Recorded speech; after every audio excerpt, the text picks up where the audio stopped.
I'm often many things. I don't think I've often been as humble as I am today. When Elgin Jean called and asked that I say a few words, and she said, "This is a new group, Black Women in Hospitality." I said, "Elle."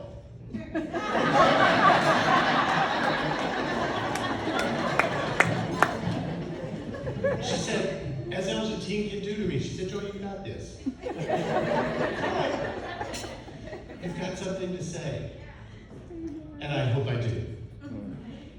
And we're going to go some places in the next few minutes, some that are comfortable and some that are uncomfortable. But every one speak to what every woman in this room has achieved and will achieve. And I'd like us to stop and own every word in the title of this organization. Black Women of Hospitality. Every one of those words is powerful.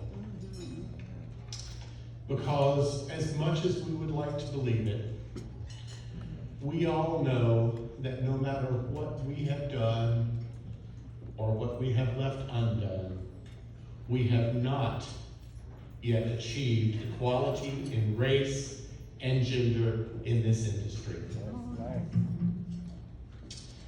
There's a lot of purple in this room today. And there deserves to be a lot of purple in this room today because of where you are going, where you have been, and who came before you. So today, I'd like us to talk about, for just a few minutes, footsteps. And footsteps became very powerful to me when 2 years ago, a Black woman in hospitality, who I call my business partner, Charlene Carter, and I took a trip. And the trip was to Selma. And on a cold February day, we found ourselves walking across the Pettus Bridge. A young white man from Mississippi and a young Black woman from Georgia. Every one of the words from Dr. King's speech rang true as we walked across that bridge. At the foot of the bridge, just to the right, as you walk into Selma, there is a small park. And that park has an image of Dr. King's footprints. And we had our photographer with us and our marketing people documenting our visit. And the most powerful piece of that documentation came when I saw Charlie put her steps, her feet, in the footprints of Dr. King.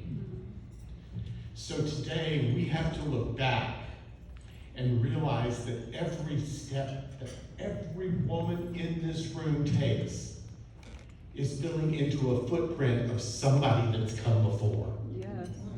Amen.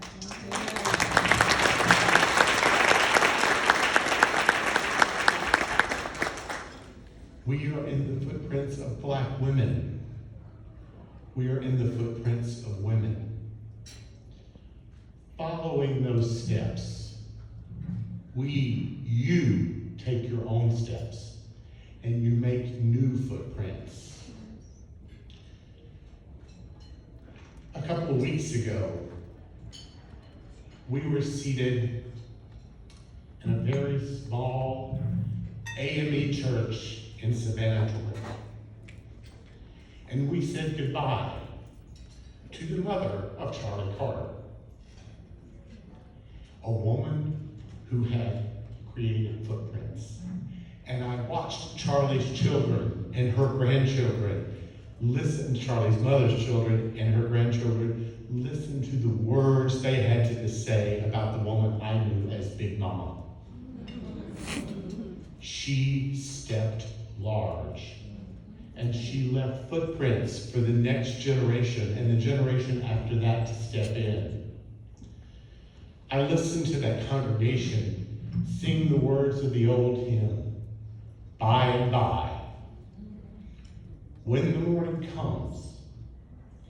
And it struck me as I was thinking about today that each of you are stepping and making your own footprints, but you are doing that walking behind people who have left their footprints and who have led the way.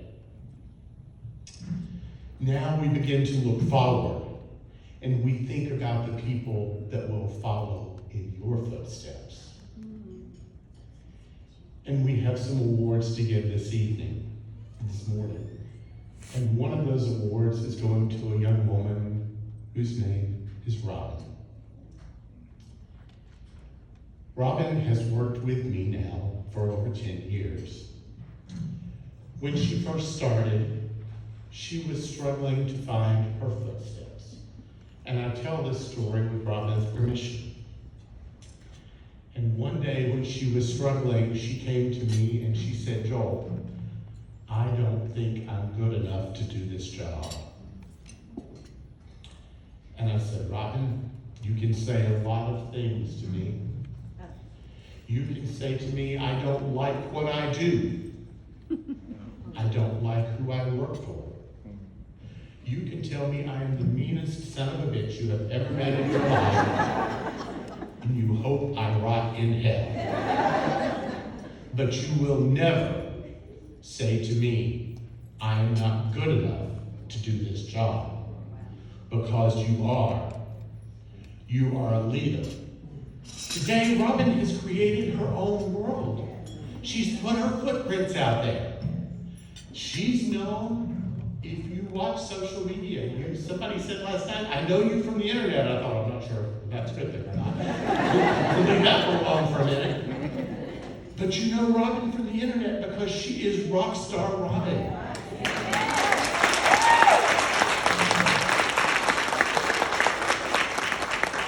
Rockstar Robin has created her own footsteps. She's leaving her footprints. Everyone in this room is leaving their footprints.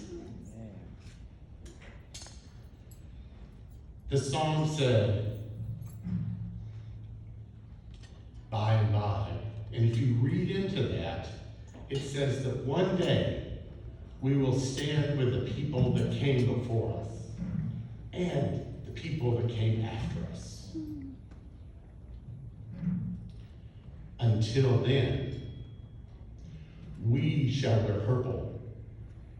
We shall wear purple because of who you are and what you have achieved and what you are going to continue to achieve and the legacy that you leave behind. There's a song that I know many of you know far better than I.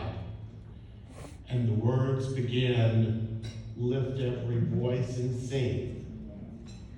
The second verse begins, "Stony the road we trod." The road that you have walked, the road that you continue to walk, understanding we have not achieved equality in every place we need to. Yes, we have Black women in hospitality in every level, from housekeeping to the boardrooms.